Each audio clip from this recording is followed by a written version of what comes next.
Здравствуйте! Сегодня я начну отвечать на очень часто задаваемый вами вопрос. Одного видео точно не хватит, я постепенно вас подведу к главному. А вопрос-то звучит так. За кого же голосовать? Ты там критикуешь, там твои предложения никто не поддерживает. За кого же нам все-таки голосовать? Прежде чем мы перейдем к фамилиям, я хочу вам рассказать, объяснить саму суть вопроса и саму суть проблемы. Суть в том, что Зеленский и Ермак строят диктатуру и самый настоящий тоталитарный режим в Украине, пользуясь войной. Подробнее об этом мы поговорим на стриме в воскресенье. Я, кстати, вот сразу вас приглашаю. Подписывайтесь на канал, кто не подписан, ставьте лайк, колокольчик, не пропустите, это будет очень серьезный стрим. Так вот, возвращаясь к проблеме, вы понимаете, я всегда, мои подписчики это знают, говорю, что не ищите фамилию, а ищите того, кто предлагает конкретную идею. 32 года вы голосовали просто потому, что вам кто-то нравится там внешне, кто-то нравится, как разговаривает, кто-то еще там какие-то, может, харизматичен кто-то. На самом деле нужно смотреть в суть, не в обвертку, а в суть вопроса. То, что вам рассказывают, то, что вам человек, какую идею он преподносит, что он из себя представляет, философия. И что он вообще планирует делать, рассказывает ли он вам конкретику. И вот первая альтернатива Зеленскому по рейтингам, как больше всего рассматриваемая, это Петр Порошенко. Я вам хочу сказать так. Почему такую ненависть вызвал Ющенко в обществе после того, как он даже уже не был президентом, когда он ушел? Потому что он выиграл в третьем туре, если вы помните. Был скандал, доказанная фальсификация Януковичем. И до какой степени нужно ничтожно было управлять страной, чтобы после тебя пришел тот Янукович, которого ненавидела большая часть Украины. То же самое получилось с Порошенко. Получил абсолютную власть, конечно, монобольшинства не было, но поддержка была безграничной. Страна тогда уже тоже была в очень тяжелом положении. Как нужно было рулить, чтобы президентом стал Зеленский? Потому что большинство всех, кто голосовали за Зеленского, на самом деле сознательно или бессознательно голосовали против Порошенко, в том числе и я из таких людей. И вот мы видим результат.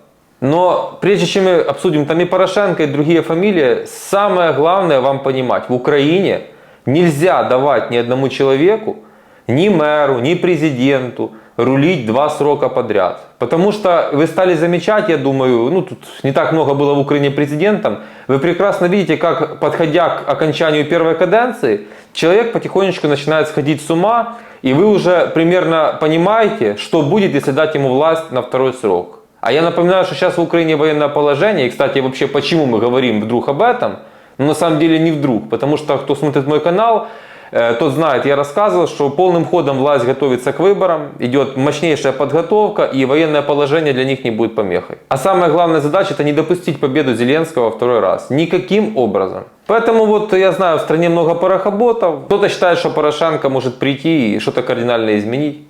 Я думаю, все понятно по его первой каденции. Про Юлю тоже немало сторонников Юли. Это вообще максимально подлый человек. И вот это вот весь нафталин нужно просто-напросто отправить на свалку истории. Про Притулу могу рассказать такой инсайт. Понятно, что все это волонтерство для него является просто путем и пропуском в большую политику. У него есть такой родственник Хомутынник, вы знаете. И вот по моей информации уже активно прорабатываются, вернее, так сказать, они ведут переговоры с Российской Федерацией. И Притула уже туда ищет мосты для того, чтобы разруливать эти вопросы и иметь этот козырь в своем багаже. В случае, если он будет выдвигаться на президенты, как минимум он будет возглавлять партию в парламент, но в президенты он 100% тоже метит. Поэтому все готовятся очень серьезно, и, возможно, еще всплывут лица, такие, как мало с вами мы ожидаем. Например, вот Арестович, я просто убежден, что он пойдет. Но, понимаете, есть какие-то кандидатуры, которые серьезно рассматривать, а есть те, которые рассматривать несерьезно. Или, например, взять Кличко. Вы, кстати, дождитесь, пожалуйста, 23 числа, я там у себя в телеграм-канале анонсировал, Зеленский будет предпринимать конкретную попытку прямой узурпации власти. Подробнее мы будем позже об этом разговаривать, когда придет время. Вот Кличко тоже многие считают альтернативой, как бы не Порошенко, но Кличко. Я не знаю тогда, что сказать. Я просто не знаю, как в здравом уме можно вообще поставить галочку за кого-то из тех кандидатов, которых я сейчас перечислил. Но есть одно большое но, которое я сказал перед этим. Нельзя Зеленского допустить на 2-й срок. Поэтому, если вы спросите меня, из всех фамилий, которые я назвал, я, конечно же, не поддерживаю никого. Но если у нас стоит выбор Зеленский или, то нужно выбирать или. Да, мы, наверное, так обречены мучиться еще 5 лет, неизвестно, что будет. Но какая-то микронадежда остается. Но голосуя за Зеленского или поддерживая Зеленского, мы гарантированно страну просто в мрак опускаем. Подробнее, как это работает, я расскажу в воскресенье на стриме. Но вы должны понимать одну простую вещь. Зеленский, если сейчас не станет президентом, уйдет, или там не пойдет на второй срок, уйдет себе и уйдет. Если он станет президентом, он все равно уйдет со своими 5, максимум 10% в итоге. Хотя он получит, допустим, там сейчас они за бабки проводят прогнозы, рисуют цифру с потолка, они считают, что за него сейчас проголосует 70-80%. Как вы слышали, многие политтехнологи утверждают, нет альтернатив. Зеленский 100% будет президентом. Ну тогда мне вообще нечего и некому сказать. Тогда вряд ли вообще на моем канале что-то стоит обсуждать по поводу Украины в целом. Вот вы сейчас это послушали, наверное, у многих будет вопрос, так как? Ты говоришь, что те плохие, из-за Зеленского плохо, какой выход? А вот, на мой взгляд, какой есть один единственный у нас всех реальный, вот именно реальный вариант, где без фантазии, без ничего, и о нем мы поговорим в следующем видео. Но я хочу еще раз подчеркнуть, потому что многие люди не понимают на самом деле, что в голове у Зеленского и что в голове у Ермака. Вы же видите, что у Зеленского сформировалась определенная команда. Она за 4 года его правления, она менялась, какие-то люди приходили, большинство все ушло, все почищено, расчищено, все новые. Ну как бы он их всех знает, но это все люди не те, с которыми он начинал. И всех этих людей мы с вами ненавидим, начиная от Гетманцева, заканчивая Марченко или Резниковым. Это все, кстати говоря, люди Ермака. Происходит просто полнейшая дичь. Про партию «Слуга народа» я вообще не хочу говорить. Мы просто и партии вынуждены сейчас обсуждать, потому что вы знаете, у нас все партии лидерского типа. И по сути, когда человек идет на выборы, он автоматом продвигает и свою партию. Это полностью порочная и пагубная система. Именно поэтому в своей системе реформ, которые я предлагаю снизить проходной порог с 5 до 1-2%. Для того, чтобы в Раду зашло как можно больше партий. И тогда это будет настоящая демократия, и тогда шанс получат настоящие идейные новые партии, у которых нет поддержки олигархов, мегабюджетов, потому что те люди, которые будут возглавлять такие партии, это люди, которые свои деньги зарабатывали в рынке, а не которые присосались к госпредприятию или на тендерах сидели государственных. Вот вы выбирайте. Если мы на что-то еще в плане Украины рассчитываем, нельзя проводить систему по избирательному законодательству, которое существует сейчас. Его сами специалисты и те, кто его писал, до конца не понимают. Зеленского к власти допускать нельзя. Выбирая кого-то другого, мы будем понимать, что ничего в Украине не будет, но мы не допустили Зеленского. Мы, по сути, как знаете, в шахматах цунцванг, мы просто в безвыходной ситуации. Но я повторюсь, один выход, на мой взгляд, все-таки есть. Но это будет зависеть от желания человека, о котором мы поговорим в следующем видео. Да, я сделаю оговорку, я прекрасно понимаю, что рассказывая вам, что нужно быть за идеей, что нужно выбирать по идеологии, понятное дело, эту идею кто-то должен транслировать и презентовать. И, конечно же, харизма человека и симпатия людей к этому человеку будет играть все равно здесь главную роль. Ну, просто, наверное, так устроен человек или так устроено украинское общество. Но вот глядя на все те фамилии, о которых я рассказал вам сегодня, мне даже не за что зацепиться. По сути, там из новых лиц, это, ну как бы новых, это только Арестович. Хотя на самом деле Арестович, там еще с какого, с 12-13 года тоже активно там пытался, просто у него не получилось пролезть. Притула, так он уже давненько в политике, я никакой идеи от него не слышал, у него просто-напросто нет никакой идеи. Это все полностью пустые люди. Если кто-то еще собирается голосовать, повторяю, за Тимошенко или за Порошенко, я просто тоже от этих людей ни одного аргумента не слышал. Это все какие-то навеянные штабами этих команд вещи. Ну, типа там армия Мова Вира или Юля против олигархов. Хотя сама Юля всегда с ними работала. Миллион, даже тех, кто уже совсем деревянный на бронепоезде, миллион журналистских расследований. Как она с ними всеми встречалась, ездила. Но это и так мы все понимаем, да? Да она сама, по сути дела, олигарх. Но огромный процент людей это не понимает. И самое для меня в этом печальное, что даже война ничего не показала. Потому что все эти фамилии, ну там в меньшей мере Арестович, причастны. Причастны к войне, причастны к разрушению государства. Настоящего. Они построили вот такое вот порочное государство. И для этого, кстати, не обязательно быть при власти. Мы помним коммунистическую партию в Украине, которая не была при власти. У них была там небольшая фракция в Верховной Раде. Они всегда продавались регионалам и голосовали так, как скажут те. Вот так можно вредить очень конкретно. Есть еще, конечно, там разные экстраординарные фамилии, типа Наталья Мосичук, которую Коломойский собирался делать президентом.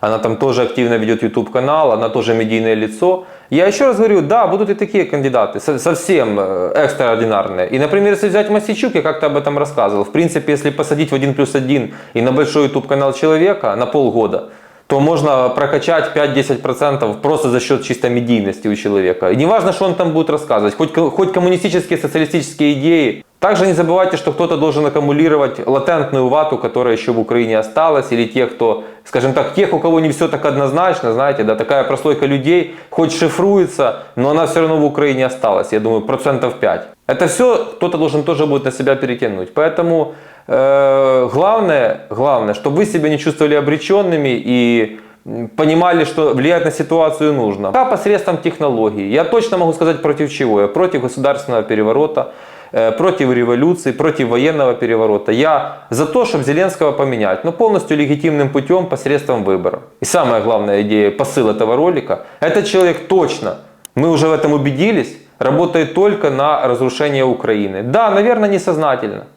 Но когда у вас такая информационная политика, когда всеивается, вбрасывается в общество массовая ненависть, там, ко всем русским это хотя бы как-то объяснимо, хотя случай с акулой я рассказывал, это ужасно. Реакция наших людей, она ужасна на этот случай.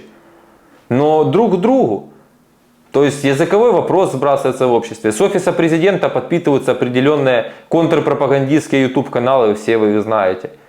Для того, чтобы, знаете, как сеять и смуту. Просто ссорить людей между собой. Придумают еще что-то. Я же еще раз вам говорю, боюсь, чтобы как в Руанде не получилось. А там уже до гражданских столкновений рукой подать. Страшно, еще раз говорю, об этом даже говорить. Но последнее время, если вы заметили, все чаще приходится.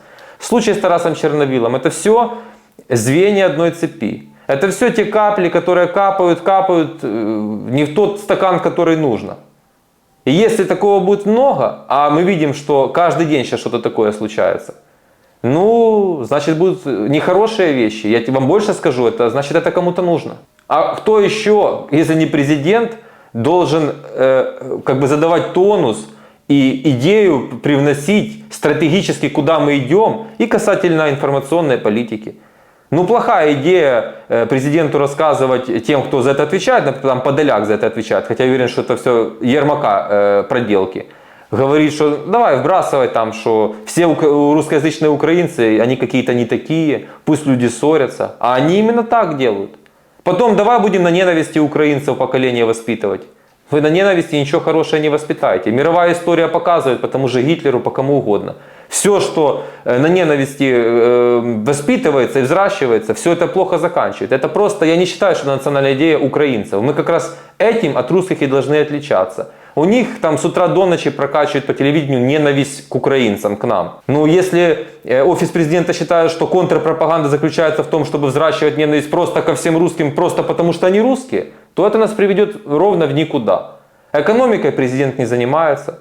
К войне страна была не готова. Поверьте мне, только армия и сами люди удержали ситуацию и переломили ход событий. Есть ни одно свидетельство тех, кто находится даже в высоких кабинетах власти, они говорили, а мы не знали, куда бежать. Они все звонили друг другу, а что делать? И только армия знала, что делать. И они даже Зеленского и Ермака не посвятили в план защиты Киева.